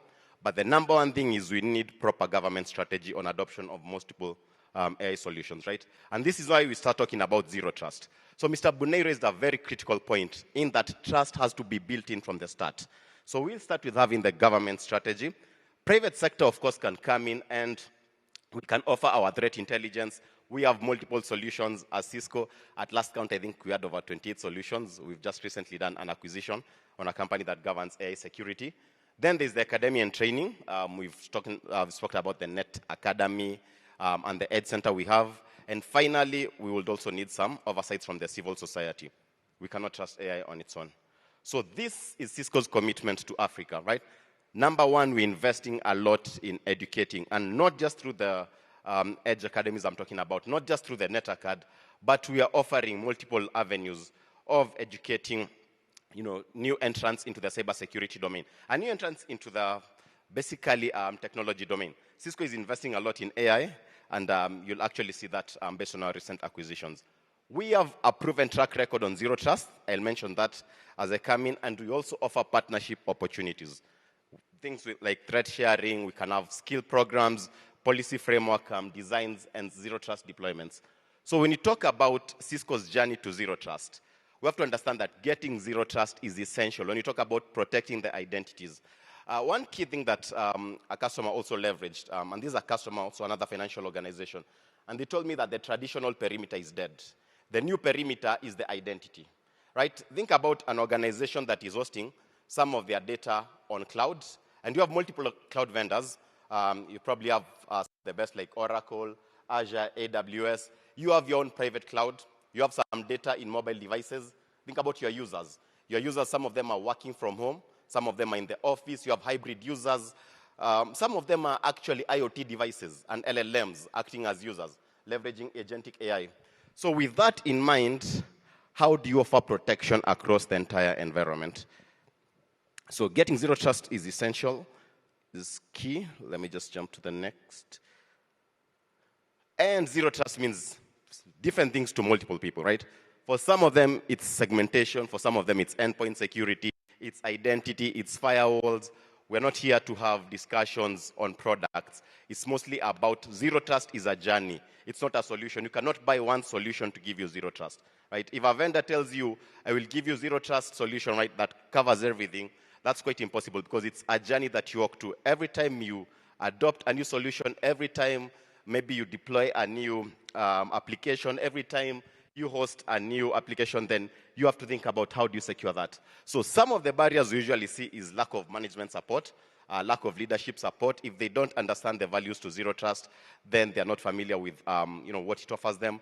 Budget limitations, lack of prioritization, lack of knowledge. I won't spend a lot of time on this, and lack of qualified staff. As you can see, they are mostly all tied together around spreading the user education. This is Cisco's journey. Right now, we are a 60 billion company, and as you can see, we have managed to secure ourselves internally. Now, one thing about zero trust is you have to think about not whether you'll be compromised. It's a matter of if you'll be compromised, right? And you can remember, even ourselves as Kenya, we've been, victims of a few compromises, some that even, hit our trading systems for an entire day. So with that in mind, you know that these compromises will happen, right? So the matter of industry resilience is how fast can you recover whenever you have an incident in your environment. So with zero trust, you need to quickly identify and contain that incident. And this is what Cisco has managed to do. I won't get a lot into the numbers because the numbers constantly changed. But we are seeing a lot of return on investment in terms of employee productivity, in terms of savings, the cases go to the help desk, and the potential compromises averted per month. Good thing is, if you're following up on what Talos does, they even talk about who was compromised. because we've been compromised in the past. But Zero Trust helped us in that we were able to realize we've been compromised quite quickly. We were able to limit the impact of that compromise, and we were able to go public and say what happened. So you'll be able to see that on what Talo says. So these are the key principles whenever we talk about trust being the currency of Africa's digital future. Never assume trust. Trust is not static. It's not ones and zeros. Trust is dynamic. Trust changes all the time, right? Just because someone is who they say they are, then you have to take additional measures to make sure that you can confirm that. Think about the law of non-repudiation. So always verify. And then lastly, always enforce least privilege. And this, as you can see, it's not only applying to individuals, even to LLMs. Right? Imagine you're running an LLM that has agentic capabilities and you have no limitations on the actions that it can carry out. Right? So you need to make sure that you enforce least privilege. So these are some of the NIST tenants. I won't go through them in detail, but you can see it's mostly around identifying your resources, identifying the communications between your resources, and making sure that all resource authentications are dynamically and strictly enforced, right? And collect as much information as possible. I know Mr. Bunai talked about that, but you need the visibility into everything that's happening within your organization. I don't know if I have some more time, but so when you go into the implementation, you can see one of the main things that you need to do is limit the number of policy decision points. Have as many policy enforcement points as possible, but limit the number of policy decision points. Why do I say this? You have an identity that is attributed to you, right? Ideally, you want this identity to then indicate what you can access and what capabilities you have. And this information should be stored at one central point, which is going to be the policy decision point. Once the policy decision point has that capability to spread the policy to the enforcement points, then you can have as many enforcement points as possible, and you can leverage additional intelligence. For example, the threat intelligence, you can get activity logs, industry compliance. This goes a bit deeper, but like I said, I won't spend a lot of time on this. I can share this. Please feel free to pass by our booth. But the key thing to look at is having multiple policy enforcement points. And that's the same thing, even whenever you talk about, looking at how to make sure that these identities can be trusted across multiple organizations and across multiple applications. So this is looking at the CISA, Zero Trust Maturity Model. So in this case, you're looking at different pillars. They're not looking at the access. They're not looking at the assets. It's mostly around the identity, the device, the network, and the environment you are accessing. The application workload. So workload can be a virtual machine, it can be a container, it can be a bare metal system, anything that can run an application, and the data that you are using, right? And the data that you are providing and consuming. So this is the DoD, how the DoD, Department of Defense, maps to the CISA. And as you can see, it's almost the same, but they are separate pillars. And their separate pillars are around visibility and analytics, automation and orchestration. That is where we leverage the most, right? Because if you have visibility and analytics, imagine you have millions of logs. How do you make sense of that? We keep saying humans learn from experience. AI learns from data. You leverage your machine learning and AI tools to make sure that all these other tenants are kept true. So is the user who they say they are? Are they accessing from a clean device? Are they accessing the application that they should have access to? And is the data they are providing clean of any inconsistencies? And does it have the right integrity? So this is, sorry, let me jump to the last slide. I don't know if it's still showing. But the DoD has fundamental capabilities. There are zero trust capabilities. What I'd like to end with is that before starting any zero trust journey, understand that an enterprise cannot determine what new processes or systems need to be in place if there is no knowledge of the current state of operations, right? You need to understand your current state of operations, map your data flows, look at all the scenarios, right? If the user is seated in the office accessing an application that's on cloud, if the user is seated at home accessing an application that is hosted on-prem, if the user is accessing something, from their mobile devices. So this is what you're talking about. Always understand your data flows, map your data flows, understand them, document them, look at where the threats would then come up, and then look at those protections. So I'd like to leave you with this slide because I believe this slide shows everything around the different scenarios you'd have. For example, you have your on-prem employee accessing from a trusted device, but you have your applications in the data center. You have another scenario where you have on-prem contractors, so this is someone who you want to minimize, the access that you're giving them, but they're accessing your internal applications. And you have many more flows you can look at, so I'll stop there. I'd like to just thank you for, showing, and thank the organizers for bringing industry leaders together, and ask you to just pass by our stand and we can discuss this in a bit more detail. A round of applause for Kevin. He's done very, very well. Very, very speedy as well. We appreciate it. Again, a round of applause for a fantastic job he's done. A few things I've learned about non-trust is never assume trust. Always verify and enforce privilege. Very, very clear. Again, for someone who has been phished before, I'm learning so much. I wish I learned this last year. Then I would have been clicking on some random links, among other things. Now, to move on faster, kindly allow me to welcome Fred Waidaka, Director of Regulatory Affairs at Safaricom. A round of applause as he makes his way. I am hoping you're going to give us millennial and Gen Z energy. Thank you very much.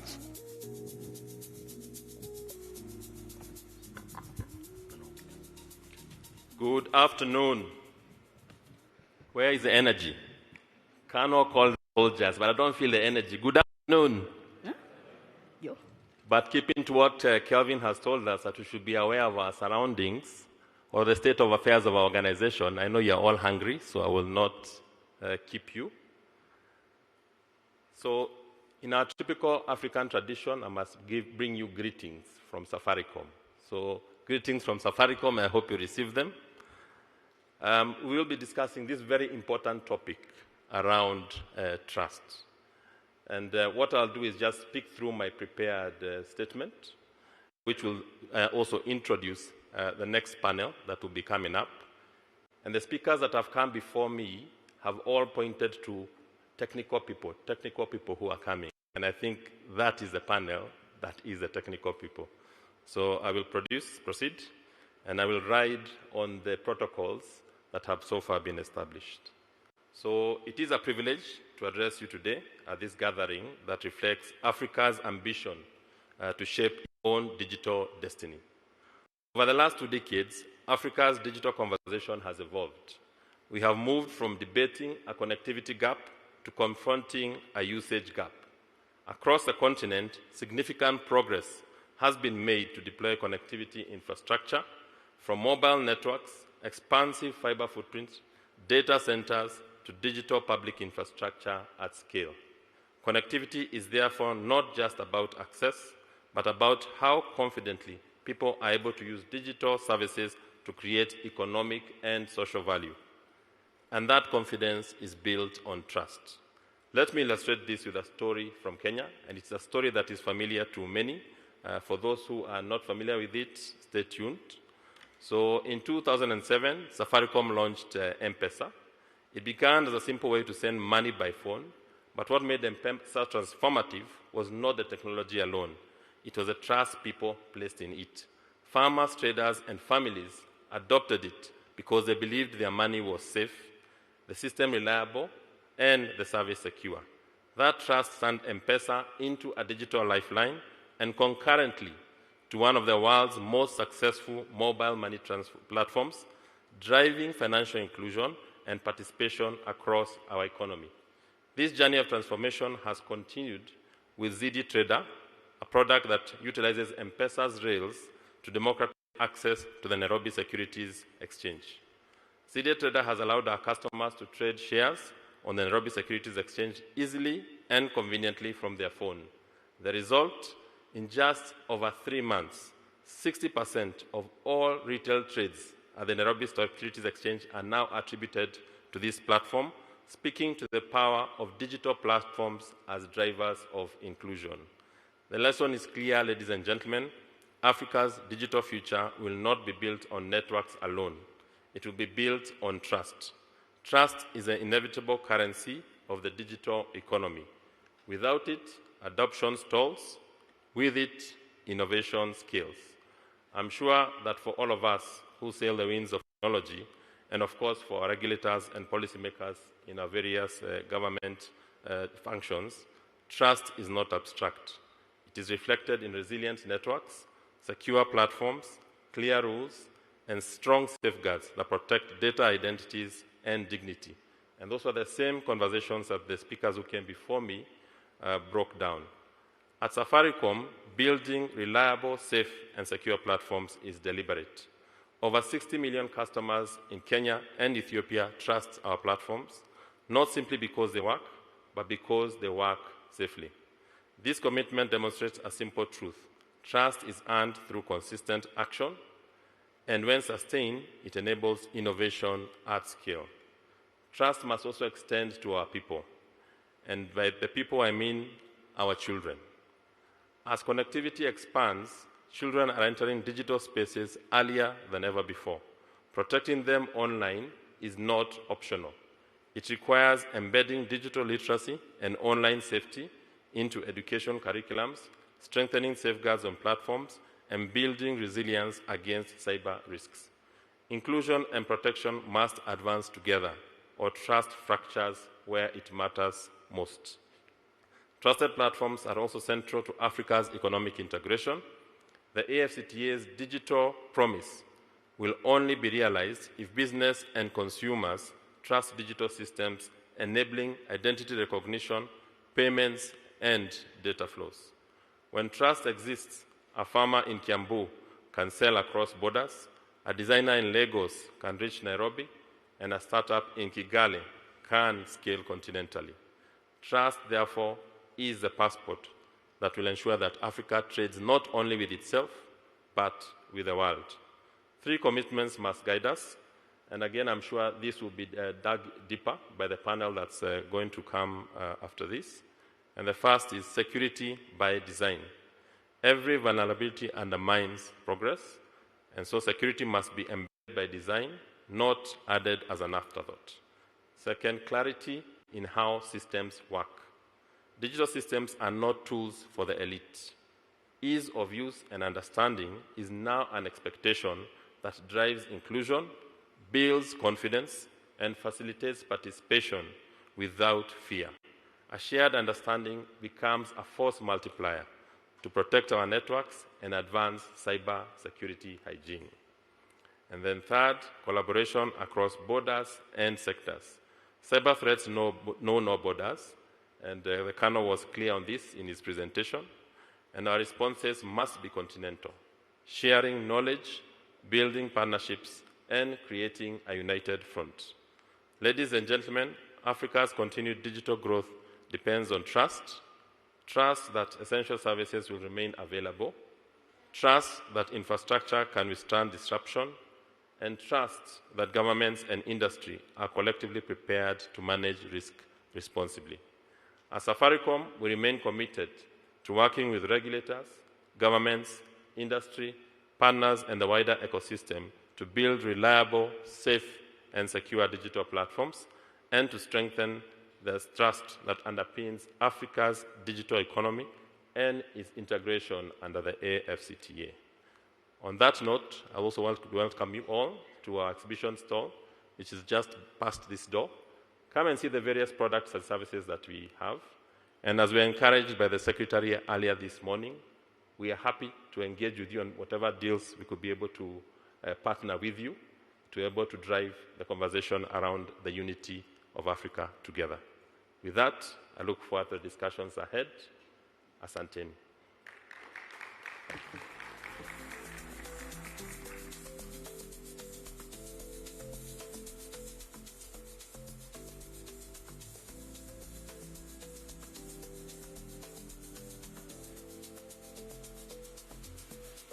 Another round of applause, tafadhali. We're inching closer to that particular point where we network over a very fine meal. Of course, we've been told you need to be situationally aware. Colonel came here and told us that, so I want us to quickly move to our panel discussion before we get there. And this particular panel discussion is bringing to, a climax what we've discussed in keynote presentations, cyber resilience, protecting critical infrastructure. And to go through this particular panel discussion, I'd like to call them on stage. First, Alan Lule of Oracle. Mr. Lule, coming on stage. A round of applause for him, tafadhali. On stage as well, Mr. John Geshohi, Fortinet East Africa. Mr. John Geshohi, coming on stage as well. I'll ask for a better round of applause. I know we're almost at lunch, but let's take it over the line. Thank you so much. Thank you so much. Tim Theory, M-Pesa Africa. Mr. Theory coming on stage as well. Round of applause for him. Mr. David Mugo of Comvault. David Mugo. A round of applause for Mr. Mugo. Thank you so much. And finally on the panel, Colonel Ivan Ombati of the Kenya Defense Forces. Do you have Colonel Ombati here? There he is. A round of applause for him as he comes on stage. And to ably steer this particular conversation, I'd like to call Mr. William Makatiani, CEO of Seriano. Round of applause for Mr. Makatiani as he comes on stage as well.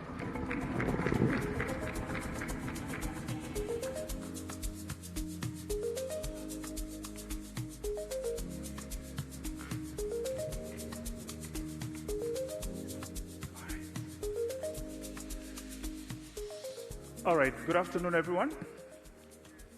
Thank you very much for staying the course. When you discuss resilience, I think most of us look at it as a very technical topic. But humanity, for the longest time, we've been very resilient. When you think about COVID-19, there are all these predictions that a lot of us will not survive, but we did survive. Even in our own homes, we survived through resilience. But when it comes to technology, we start thinking about resilience as a very different topic. And that is something we have to address. When you think about the physical self that you are and the digital self that you are, we start with some guard. On our panel today, we have a very diverse team of experts. I'll call them experts. Some of these gentlemen, I've worked with them for almost 10 years, and they have quite a bit of knowledge to share with us today. Hopefully, we'll be able to get that. I'll be asking them a couple of questions, and through those questions, we'll be able to get answers as we start. Now, as we start off, again, we have Mr. Evan Sombati from the Ministry of ICT, Mr. Tim Theuri from M-Pesa, John Gishoi from Fortinet, and of course, Alan Lule from Oracle, and David Mugo from Comvault. So to kickstart us in the discussion, we all know as we start talking resilience, it's a question of interconnectedness. It's a question of critical infrastructure. But what does critical infrastructure mean? How do you determine critical infrastructure? How do you identify the difference between an incident that can be handled as an operational issue vis-a-vis a critical incident that becomes a national issue? I would like to invite Mr. Ombati to help us address that particular question.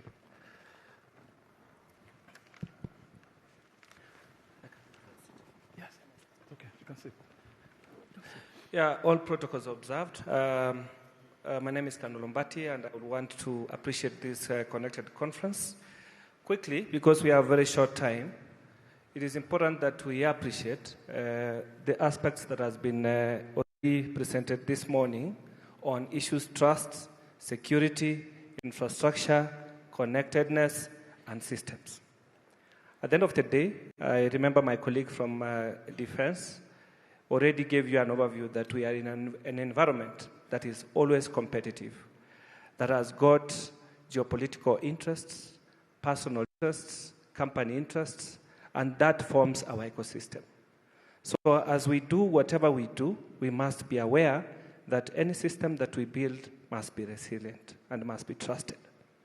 To achieve this, it is important also to appreciate what is critical infrastructure, as my moderator has already pointed out. Many of us don't understand what we define a critical infrastructure in the digital age.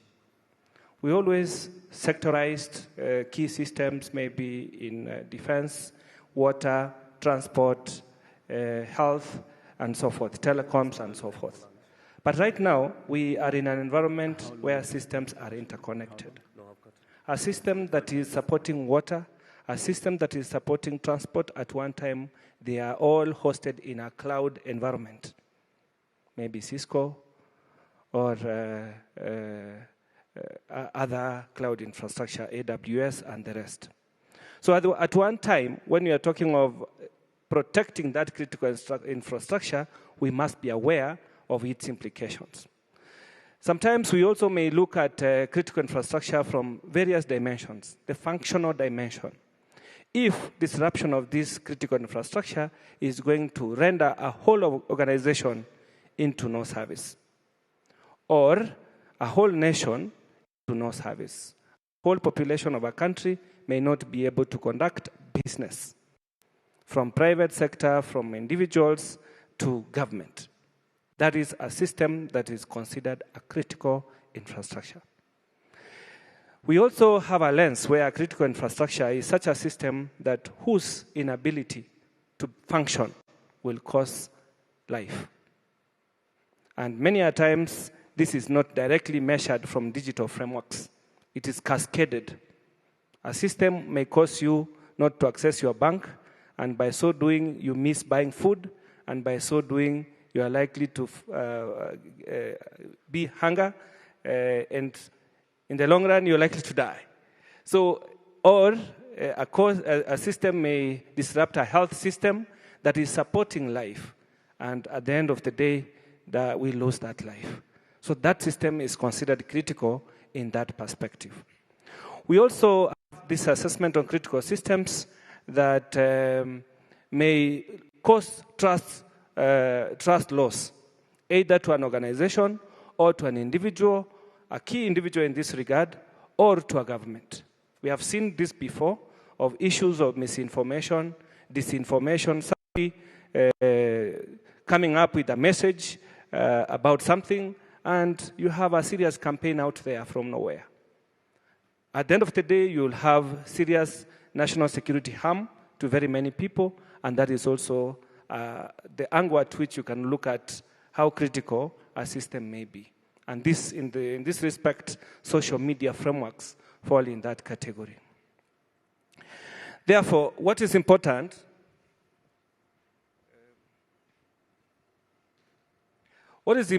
is to appreciate that a cyber incident becomes a national security concern when it threatens the essential services that may cause cross-sector disruption. For instance, now, like we have the fiber cables, the submarine fiber cables, which supply or connect the East Africa to the West Africa. Any disruption or inability for those cables to function, you could see the kind of implication.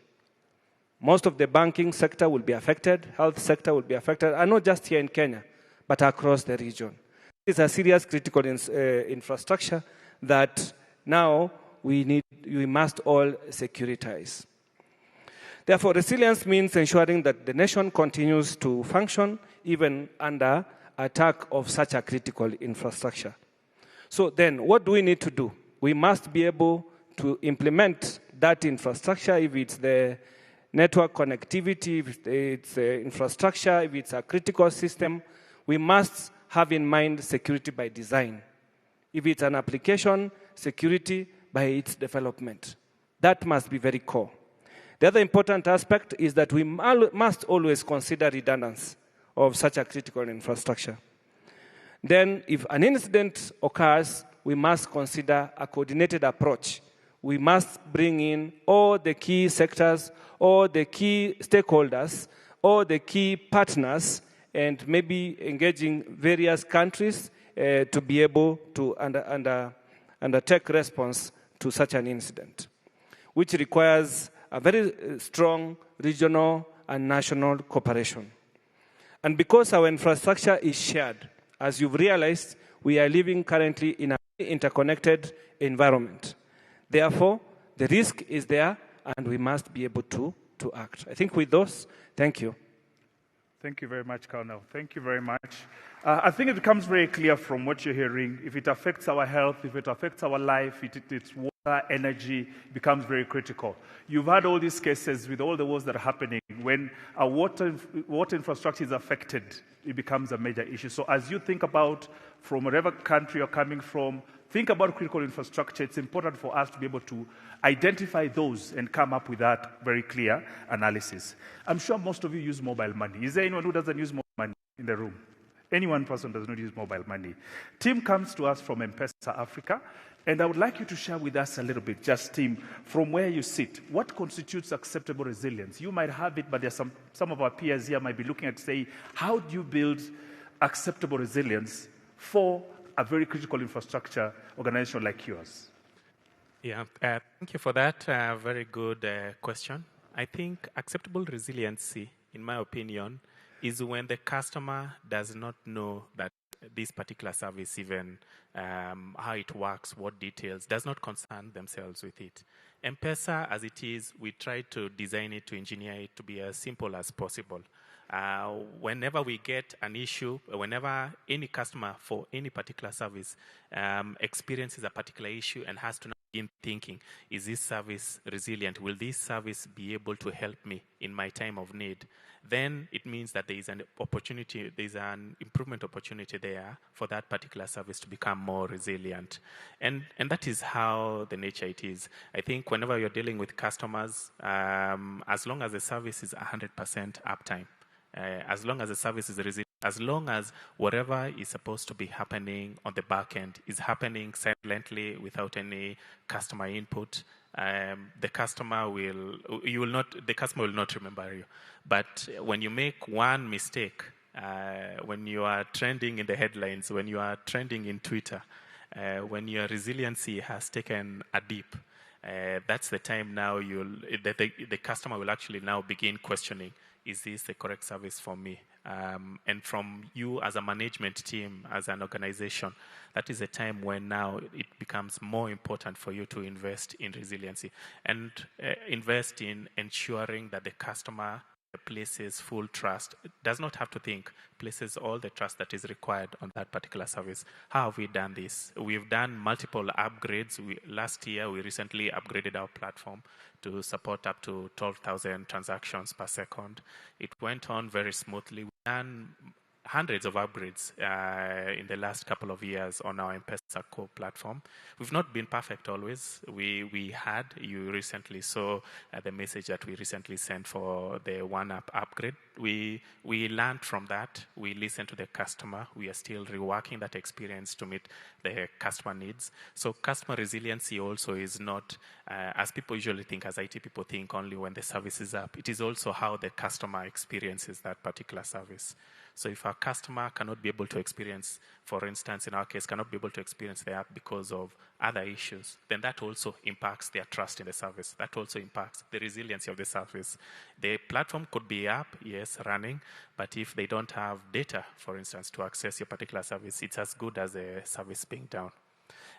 I think one of the lessons that we always learn is we always try and emphasize, prioritize getting what the customer, from the customer sides, getting what the customer is talking about our platform. When we hear a lot of complaints, noise, then that's when we know, yes, there's something that we need to do. There is definitely something that we need to fine-tune or tweak. When there is silence, when you're not trending, then that's when we know we are doing a good job. Thank you. Thank you, Tim. I'm going to add one more question, just a minute. So you've given the front side. You have thousands of vendors you work with. You have third parties. You have cloud providers. What is this sophisticated infrastructure you've built in the back end that allows the front side to sleep comfortable? I think you can go into a very technical deep dive in terms of that next generation platform that allows us to maintain 100% uptime. But I won't emphasize that. What I'll emphasize more on is the people and the processes that we invest in. Because remember, while the technology is important, from my experience, what is more important is ensuring that you have the correct people following the correct processes. Because let's be honest, technology is very simple. I mean, you tell a computer to do X, it does X. You tell a computer to do Y, it does Y. When you tell now a person to do X, then that person mishears, miscommunicates, and does ABC instead of doing X, Y, Z. When you don't have processes in place, you tell, and you're somebody supposed to do ABC, then that's when people become creative, and then they do XYZ, things that they're not supposed to do. So for us, the key differentiator is not the technology, but it is actually the people and the process. That you invest in people so that they are trained, they are skilled, they are motivated to be able to do the correct job, not that they start thinking of other things that will distract them, and the processes to ensure that things go as they're supposed to be. Yeah. Thank you very much. He's talked about emotions, and this is where AI comes in. AI has no emotion, yeah? When you say you're going to sleep at 5, it tells you, I can work till 5 while you're away. So we'll have gone into AI, but that's for another day. Now, moving to you, John. John, you run probably one of the largest security infrastructure in Africa. I think everywhere you go, you hear Fortinet, Fortinet, Fortinet, Fortinet. And I want to talk a little bit about this whole idea of, as a vendor, how do you support the organizations you're working with whenever there's an incident? And then think about patching, high level. What are some of the issues you look at, making sure that you're not the weakest link in this whole ecosystem? And then as you answer that question, for those people sitting here, they've deployed your systems, how do you make sure there's rapid, coordinated response when it comes to resilience? Thanks, William. By the time each customer is thinking about deploying a security solution, it means that they have mission-critical data that they are protecting in their environment. So as vendors, we take it very seriously so as not to be the weakest link, as William has said, in these customer environments. So there are several key things that vendors actually invest in to make sure that their products are secure in the customer's environment. So number one is to actually follow frameworks in the software development cycle. So for example, based on NIST secure software development, ISO 27001, to actually make sure that actually we do proper software testing, vulnerability testing that is continuous, and always expose this and patch in time. So the other thing is to actually give a secure and hardened platform. So what we do here is typically harden the OS, make sure that we expose very minimum, let's say APIs, whatever access that needs to be accessed within the systems, within the products, are accessed only with minimal access. And the other thing is actually to actually, for example, give a hardened system in the sense that any weak protocols should not be exposed by default. So by the time you are powering this device, it has only secure protocols that are exposed to minimize the exposure or, let's say, the possibility of a breach. So the other thing also that we also invest in is a readily available product security incident response team. Our PSRT is 24/7. So whenever an incident is there, they are reachable, they'll work with you, try to form a root cause analysis to make sure that from both of our ends we patch, we remediate quickly, and you are out of that incident. But before that, what we also try to do is actually prevent supply chain attacks. So we try and secure the update mechanism so that any updates being sent from us to these systems are cryptographically signed with hardware-backed encryption to make sure that there is no let's say, malicious software that is taken to this, and also give the customer the ability to test before they actually update their systems in that case. So this said, it's not only the responsibility of the vendor to make sure that these products are safe. So whenever you deploy a solution, there are best practices that are actually published by the vendors. This should be implemented, and as in customer environments, you should be able to do things like segmentation of the network, out-of-band management, best practices that will reduce the exposure of these systems, vulnerabilities that would lead to a breach in that environment. So we continuously train and, let's say, sensitize to our customers about the best practice deployments to actually minimize such kind of issues. Thank you very much, John. I think what you're hearing very clearly is when next time you're buying a product, ask yourself those questions. Very simple. What standards did you use to build the product? How are we going to survive an attack? And that becomes very critical because a lot of us rush into all these deals without understanding those aspects. I want to move to you, Alan. For those who work in this space, you know very well recovering an application or a database is one of the most difficult tasks you can ever get involved in. Now, with the advance of cloud, all of us are being told, move to the cloud, your systems will be secure, it will work, it will be able to recover the system. How true is that? And look at it from a control, consistency. If I'm moving my data to the cloud vis-a-vis my server room, does it mean if something goes down, I'll just get it? Will it be as seamless as Tim mentioned? Okay, good afternoon, everyone. So, yes, so by default, and I think many of us may not know, but David mentioned it in the beginning, the genesis of Oracle was to build a database platform for the US government, right? So for us, resilience and security are in the DNA of the organization and in the DNA of how we do our practices. Whereas most of you are saying secure by design, for us it's secure first approach. So before you discuss anything, security is first. Then, of course, that goes with resilience. So this goes on into how we build our applications with security in depth, how we build our systems, our databases, to ensure that these platforms are secure because they contain the most critical data for governments, for enterprises, and for most organizations. So when we look at resilience, when we changed our cloud from generation 1 to generation 2, the reason for that change was to ensure resilience. And if I bring it home, there's no single organization in Africa that can have data centers in 200 places, like you'll see in our footprint. And how we've seen this come into life is with the war in the Middle East. The organizations that were running on cloud-based platforms were able to move those workloads from the Middle East into Australia, into the US. Whereas those who had their data centers in the Middle East, because of work from home, now they cannot operate. So if you ask me, does cloud bring resilience? Yes, by default. By default, cloud brings resilience.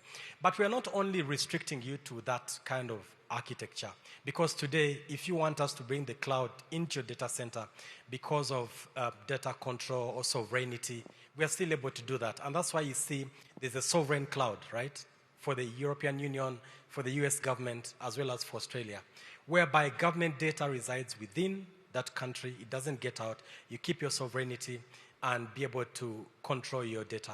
So what we've done is we've given you the choice to decide where your data resides, how you control it, and also to ensure that it's resilient, meaning should anything go down, you're able to move workloads from one region to another without any failure. And I think that's what Mr. Theory was talking about, having no impact to the customer or to the organization or to the government. Everything keeps going. No one knows whether the data is in Australia or in the US or in Kenya. Yeah, thank you. Thank you very much, Alan. You've heard it from him. It works. It will work. I'm sure it's in the SLA. Yes. Now, moving to you, David. This year, I've been involved in 7 ransomware attack investigations. It is a very painful experience because once you walk into that room, people expect magic. People are expecting the system to run on its own, to be able to get the data and to be able to move on. David, as far as I've known you, for the longest time I've known you, your company is responsible for going in and actually recovering that data. Where we talk about resilience, you are the people who show up when things are not working. Talk to us a little bit about how should we prepare for that, so that next time you don't have a William sitting there telling you don't have backups, you don't have this and that. How do you prepare? And also at the board level, what conversation should we be having? Not until that night. And it's usually at midnight or 4 a.m. in the morning. Thank you, David. All right, thank you so much, William, and hello, everyone. So yes, it's one of those really, really challenging meetings you never ever really want to actually be in. But at the same time, there are quite a fair number of customers I've had the pleasure of speaking to where we've just got them out of a ransomware incident. One actually fairly recently this month in Kenya. The key lessons that are, or maybe just summarize everything in terms of what we find out many, many times over, it's assumptions, right? That there are often a lot of assumptions made about how the incident will end up happening and how you'll automatically be able to recover from it. our advice is to look at a couple of really, really critical things. So number one, ensure that you are addressing the whole aspect of risk. Understand exactly where your data sits, who has access to it, and keep measuring that. It is a continuous exercise. Another very, very critical thing is detection, right? Let it not be that it is your citizens or customers who are telling you that your systems are down, right? You should be able to detect that very, very quickly. And the next very key thing in detection is understanding the blast. Okay, so how many systems do I need to recover? Is it one that's been affected? Is it everything? And then another really, really big assumption is that, well, look, we have a production site, we have a disaster recovery site. They will attack the production site, and the disaster recovery site will help us be able to recover. This is an absolute myth, right? When the attack happens, they attack data. Data resides in production. Data resides at the DR site. Everything has to be compromised for them to ask you for the ransom, right? So always assume and plan worst case scenario. And remember, I've just said, have a plan. I don't know, maybe by a quick show of hands, how many organizations have an incident response plan for ransomware? Very important, but many other hands out there, which is concerning, right? So this is really, really, really important. Have a plan, but even more important than a plan is that you have to have at least one fully immutable copy of data. I've seen many customers who've had very bad hygiene on many other things that's been discussed here on the panel.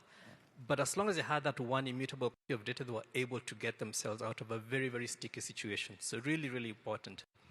And I'll say this many, many times over, test. Test that incident response plan that you actually have, right? Be that the very, very first time you going into an incident is the first time you're actually invoking that plan, all right? So I would say in regards of some of the really, really tough discussions you often have, I would actually summarize them. Understand your risk within the organization. Ensure that you actually have an actual plan in place. Ensure that you have ways and mechanisms to detect incidents a lot early. And I'll say this many, many times, have a battle-tested cyber resilience plan, right? Not a project, a plan, right? So I'll maybe summarize it on... Thank you very much. So anticipate the risk, prevent, which means put in controls, prepare to respond, and be able to validate that you can recover. As we wrap up, I just want, starting from that side, coming this way, high level, what keeps you awake? What keeps you awake? And some parting shots, just 30 seconds. Yeah, so I think what keeps me awake is the emergence of AI in the industry, because it's not only good to enhance how IT works, but also the people who need to make attacks on the systems use AI to do this. So I think time and time we have to continuously test our resilience of our systems, knowing that even the attackers are using more and more advanced ways of attacking these systems. I think this really keeps everyone awake, I think, in IT. Thank you, Alan. Joe? What keeps me awake is typically trying to understand what the adversary is doing. And I think AI is one of the drivers. So how do I assist organizations and our government alike in trying to keep pace and to stay ahead or a step ahead of the adversary? So I think for me, that's what keeps me awake. Thank you. Tim? Maybe mine is a bit different. What keeps me awake is my 60 plus, going to 70 million customers across all of Africa. I mean, there are threats from AI, there are threats from supply chain attacks. But what is keeping me awake is once a customer is impacted, once a show there in the upcountry can't be able to receive her hospital, the funds that were meant for our hospital, or when somebody in Pokot a child in Pokot can't be able to receive the school fees that daddy was supposed to send from Nairobi. Whenever we impact the customer, whenever we prevent the customer from from achieving what they intend to do through our platform. That's what keeps me up awake. Thank you very much, Tim. Over to you, David. Yeah, I think on my end I've mentioned a couple. So environments where you go in and you actually do not see someone that has an immutable copy of data. Once again, if there's any way of maybe tampering with that data, machines can replicate the exact same thing. And maybe one which is very boring and no one ever wants to do, which is just testing. Just really testing those plans out. For the customers who we have that actually do it well, my blood pressure is already way down when we go into these meetings. I know that they will survive whatever happens, but that's what keeps me awake at night. Yeah. Thank you. Kano? Yeah, it's interesting. Mine is actually the dynamic nature of the threat landscape. All this we are talking about here is because of advancements of technology that are also causing intricacies on how we respond to the threats. That is actually what keeps me awake. We have to think on how all these threats must be managed at whatever level, individual, organizational, up to national level, to keep ourselves alive. Thank you. Thank you very much. So from all this, you can hear very clearly this illusion of control, And for the longest time, we'll sleep and hope the system something won't change on the system, yes? But now AI, you heard about the Claude Mythos thing, yeah? That happened 2 weeks ago. Illusion of control, sleeping and assuming things will work. Even in our own careers, we now need to start building resilience beyond what we have. We have employees in all these companies losing jobs. We have companies. Right now, Nigeria is under panic. I don't know if you're following the news, yes? There are almost 10 organizations that are compromised 2 weeks ago. And some of them are private, government, and all that. So we now need to start appreciating that. I think we've listened to a team of experts, and they've given us quite a bit of information. You now also need to remember the fact that the system is up and running doesn't mean that you're safe. You need to ask yourselves, how do you anticipate, as you're told? How do you prevent? How do you respond? And remember, resilience is just not about being able to recover. Also adapting to all those changes. So to wrap it up again, it takes a village to raise a child. That's an African saying. Hopefully I've not massacred it. Yeah? But it takes a village. The same thing with critical resilience in Africa will not be driven by one department alone. And that's why I'm very glad we have a panel of experts from different areas. Play your role. Whether it's M-Pesa, if you see something, report. Whether it's government, report, so that we work together to be able to build that resilience. Ladies and gentlemen, delegates, thank you very much. It's been a pleasure. I'm Katlin. Nice. A round of applause for our beautiful panel. They've done a great job. Thank you. And again, they are the ones standing between us and everybody else is trying to get their lunch. I believe they're trying to get a photo of you. Or before you leave the stage, just a quick photo, gentlemen. A very quick photo for the panel. Kindly, if you don't mind. As they do that, we can give a quick lay of the land for what happens after lunch. Absolutely. We will be having our breakout sessions, same room. As you can see, 3 different stages. Mm-hmm. That will be room 1 for purposes of clarity. What has been plenary will be room 2. And on our extreme end is going to be room 3. Yes, and of course, the auditorium, which is on 2nd floor. The amphitheater, actually. The amphitheater is on 2nd floor. That will be room 4. So depending on what it is that you are interested in, from scaling digital skills to industrial academia alignment or identity, privacy, and citizen trust in the digital state, and finally, combating misinformation and AI-driven threats, you know especially where to go. Of course, you can find all this information on the app. If you go at the back of your badge, you can scan and you can see the details of all the events and especially where it is that you need to be. We'll also be having that particular QR code put up on screen for you to use as well. So once you have that up on screen, you can use that to download that particular app and get all the details on the event as far as that's concerned. We're inching closer to lunch, so now we know where we're going to be coming back after lunch. Yes. The golden question is, where is lunch being served? Lunch is on 7th floor and they're ready for you. Okay, so we take a quick break for lunch. Back at 2:45 as we get into our breakout room. So once again, room 1, room 2, and room 3 right there. And then room 4 is the amphitheater on 2nd floor. Okay, let's have lunch.